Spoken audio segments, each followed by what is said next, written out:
Hey everybody, welcome back to our channel. We'd like to thank the continued support of our current viewers. We really appreciate you liking and subscribing to our channel. So today we want to talk about lighting. Yes. Some lights. The reason for today's video is we're going to do kind of a small comparison of some small lights. One of the ideas behind us doing this channel, other than doing cool projects and documenting it, is also to maybe impart a little bit of what we've learned and kind of, well, not impart it, but pass it on, you know, give you guys a chance to maybe pick up a little trick here and there that we've picked up. And in case you haven't seen, we're slowly moving into doing short films. Slowly. We have one in the works that's coming soon. There's going to be a huge learning curve there. Like we've said previously, we've done shorts with other people, but we're doing the whole thing ourselves. So every aspect of it is something that we have to decide, and we have to work out how to do it. And there's a huge learning curve. Yeah, and hopefully in the interim, the things that we've learned, we can maybe help pass that on to you. Maybe you'll pick up that little nugget and say, wow, that was a great idea, and that'll make your projects a little easier down the road. So today what we're talking about is, like he said, we're going to do small lighting comparison. So recently we bought these lights. This is a Hyper Tough light. We bought it at Walmart on clearance for $5. We bought 5 of them.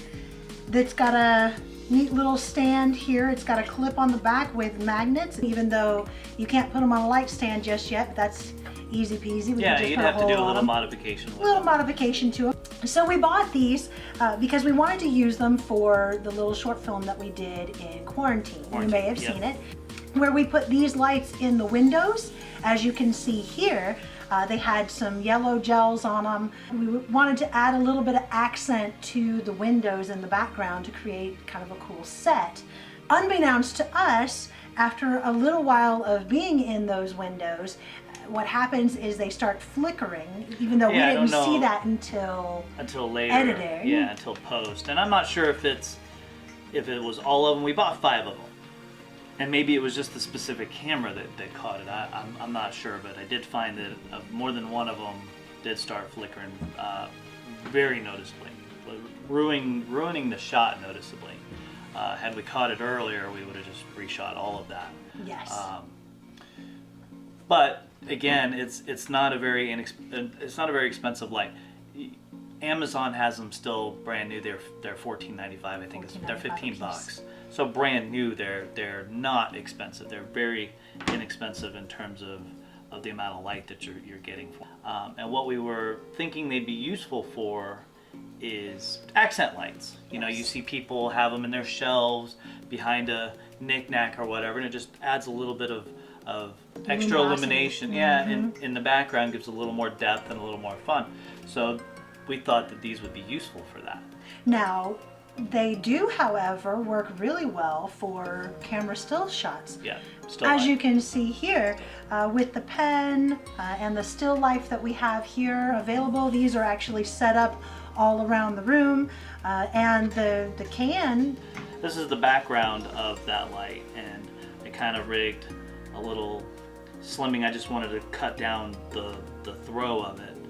Narrow that beam a bit, and then underneath you can see I had a little bit of a blue gel. I wanted to add a little bit of accent. I kind of kicked it back to kind of give it that little bit of an extra shape. And then for the fill and main, I used the other 2 lights. I had them kind of, as you can see in this shot, had them kind of kicked up on a stand. These are actually bed rising posts, and they work perfect for the height for that.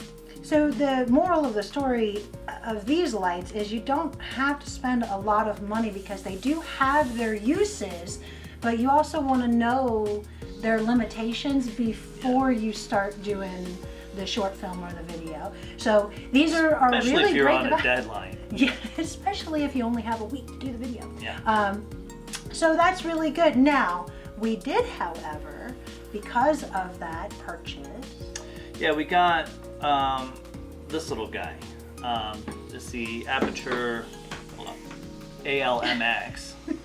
Have to have the box over here because I can never seem to keep thinking it's an XL. It's not an XL. It's pretty small. It's a cool little light. Now this one is on the higher tier of the bracket.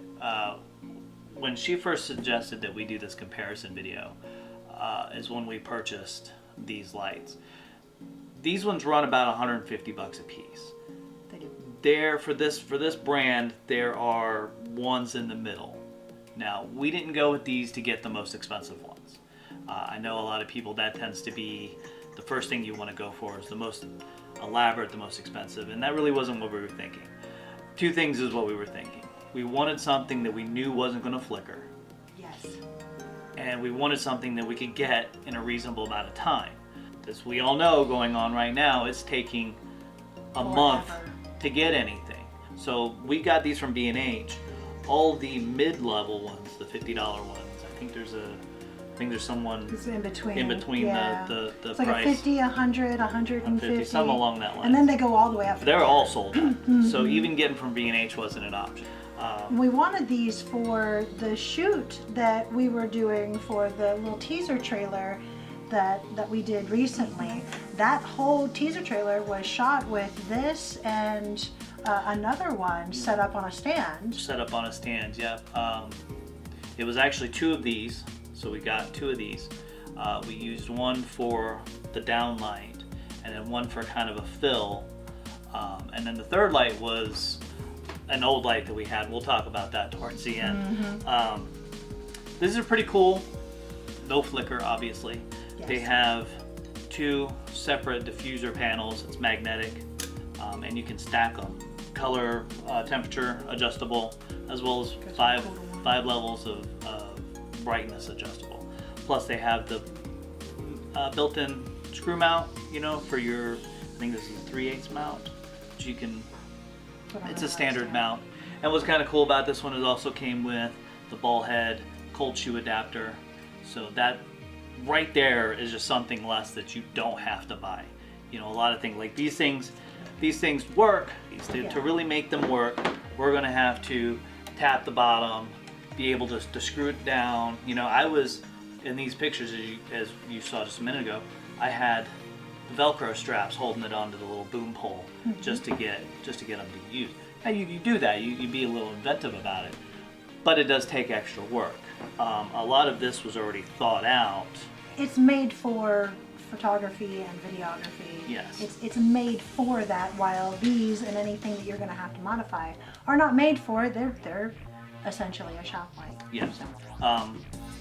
Brightness wise, very bright. Yeah. I don't know what the lumens really are. You look at the specs, you know, like on B&H, they don't talk lumens, they talk, I don't even remember what it was called. And to figure out the lumens, you have to do a whole lot of math. As a mathematician, I wouldn't be sitting here doing videos. I'd be doing something in Eureka. So they're bright. Okay, that's what you need to know. They're bright. These are really great lights, and don't get us wrong, guys. We didn't start out buying $150 lights. This is actually what we started out with right here. This is a halogen that Alan ingeniously made barn doors out of. I wouldn't go so that far to that part. Ingeniously made barn doors for. We purchased a bracket and the mount for being able to mount to a light stand. The thing's heavy. It is really, really hot after it's been on for about 5 minutes. It's not something that we didn't start out with $150 Aputure lights, and we don't have $150 big Aputure lights now. We're gonna work up to that as well. At some point, yeah. And that'll be for another video. And this is, you know, my background's in photography, it's not in videography. So this was kind of an experiment. Primarily I used strobes. These was dabbling in the continuous light realm. And like I said, we've had friends in the past that were more into cinematography, so they're always using, you know, they're using REs and things of that. I wasn't going to buy REs. And that's another bad thing about these things, is that once they were up and they were hot, you touch them and you blow the bulb. Well, so you always had to have burn your hand. Well, that, you know, most times you had to use gloves, but most guys using the old REs, they always wore gloves too, but you'd pop these bulbs. Real quick. So you'd have to have a stash of extra bulbs, let it cool down, change the bulbs, waste a whole lot of time. Effort and money. Yeah, and these days with the LEDs. The LEDs are great and whatnot. We just wanted to kind of give a little bit of a comparison video. I hope this was knowledge for you guys to take with you. It's not always about the money, but sometimes it is about the quality. So, we hope this was a knowledgeable video for you. Hope you got a few nuggets out of it to kind of move your videos forward as well as ours. We'll probably be doing some more comparison videos as we get new stuff in the future. It was kind of fun to do. We really appreciate you guys for sticking around and watching the video. Again, we thank you all for your continued support. So we hope you like this, and like it, love it, click it, and we'll see you in the next one. Later. She's waiting for it. I am. I'm waiting for it. Slackers. Yeah, what he said. You know who you are. Cut.